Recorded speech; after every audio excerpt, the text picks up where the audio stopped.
Hello guys, welcome pala sa aking channel, Kiko Mekaniko. At magandang araw na rin po sa inyo lahat.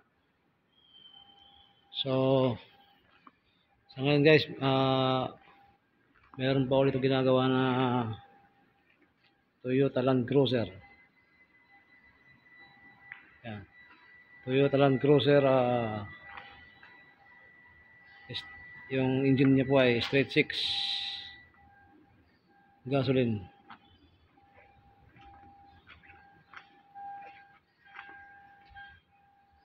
Two 2003 model Toyota Land Cruiser.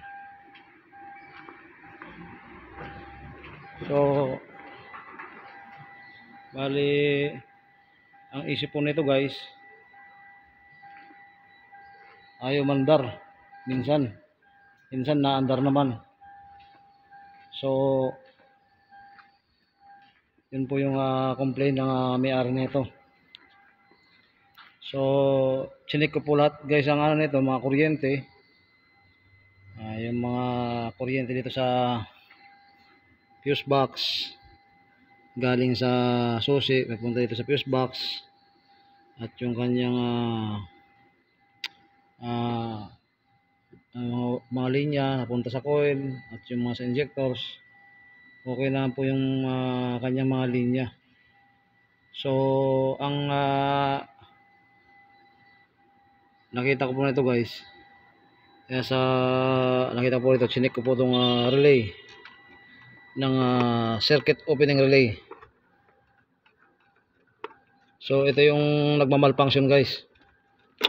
Bali, minsan aandar, minsan man hindi. So, hindi na nga po dito itong sakyan na ito, nireker na lang kasi hindi na umandar. So, tulad nga po nabanggit ko, chinik ko po lahat ng linya, okay naman. Tapos, chinik ko din po lahat ng isa-isa yung fuses, yung relays. So, may napansin po ako dito sa relay ng circuit opening relay. So, kung mapapansin po natin guys, yung gap ng parang contact point sa loob. Dito guys, yung gap niya. May parang ano yan eh. Yan. Hindi masyadong klaro. Yan. Kung mapansin mo natin guys, may ano yan, parang platino. Yan, yung relay po na, yan po ang sample ng relays. So may parang platino po yan. Napansin po, medyo sunog na. At malayo na po yung gap. So ang iba po niyan, pansamantala, ina-adjust lang para pag na-supply ng kuryente from ignition switch, magkakaroon po ng contact. So ito po guys yung pinaka main reason bakit minsan naandar, minsan hindi. At malamang minsan ayaw na mandar. So sunog na yung kanyang relay or yung contact malayo na. So may paraan po pwedeng gawin dyan. Pwede pong i-adjust pansamantala para tumakbo lang yung sakyan or palitan po mismo. So paano po i-check guys yung yung contact niyan? May parang pinakabahay po yan. May parang pinakabahay po yan. Ito yung pinakabahay niya. Yan. Natatanggal lang po yan, natatanggal lang.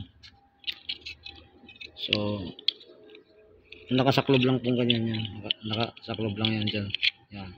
Pwede pong tanggalin po yung niyan, yung takip. Natanggal po yan para masilip po yung contact kung malayo na yung gap or sunog na mismo. Yan. Yan, kung mapansin mo guys, malayo na yung kanyang clearance. So nagmamalfunction po yung engagement ng parang platino na yan. So pagka nagmalfunction po yan, malamang talagang pwede pong umandar, mamamatay, or talagang hindi na-andar mismo. So ang ginawa ko po guys,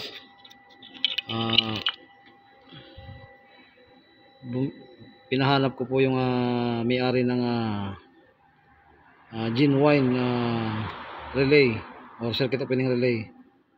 Genuine pero second hand lang siya. Yan, Toyota mismo. Yan. Ang tip ko lang po guys, pagdating po sa mga ganitong klaseng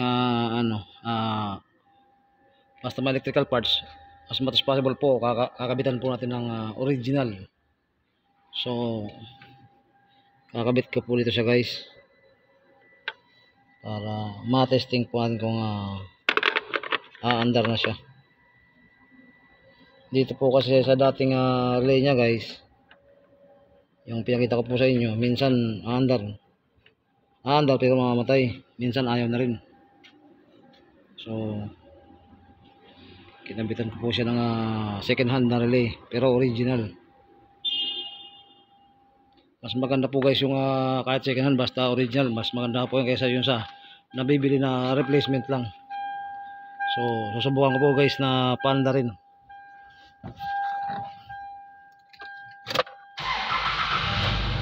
Yun,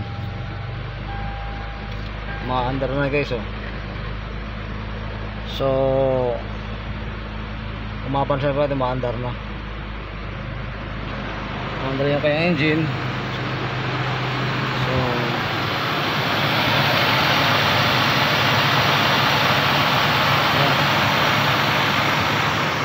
So sa ngayon guys, tuwad po sa ganitong trouble, marami po kasing pwedeng panggalingan ng trouble. Subukan po natin na patayin tapos i-start po. So okay na guys, ito lang po, yun lang po yung kanyang pinaka trouble, yung circuit opening relay nagmamalfunction na.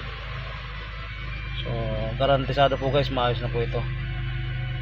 Kasi ito lang nabanggit ko po, okay naman guys yung mga linya ng kuryente, yung supply sa injector, supply sa coil, yung supply ng kuryente sa ignition switch, sa puntang fuse box, okay naman po lahat. So sa relay lang po ito nagkaroon problema. So sa mga kaibigan po natin na magawa ng sakyan dyan, at sa mga car owners na rin po, at sa mga car ng automotive, gusto ko lang po i-share sa inyo na mas maganda po na gagamit po talaga ng genuine parts, lalo po pala sa electrical parts. So para maiwasan po yung posibleng pagkasulog ng mga linya. Kasi po guys, yung mga replacement na pyesa, minsan nagiging cost po yun ng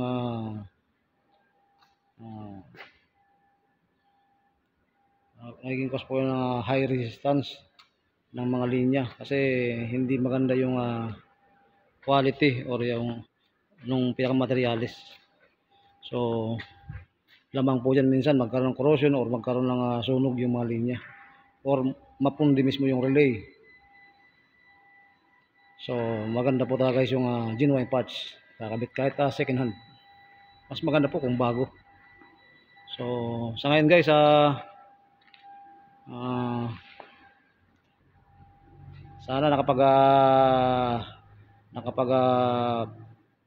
parating naman po ako sa inyo ng konting kaalaman tungkol sa pag-troubleshoot ng ganitong trouble.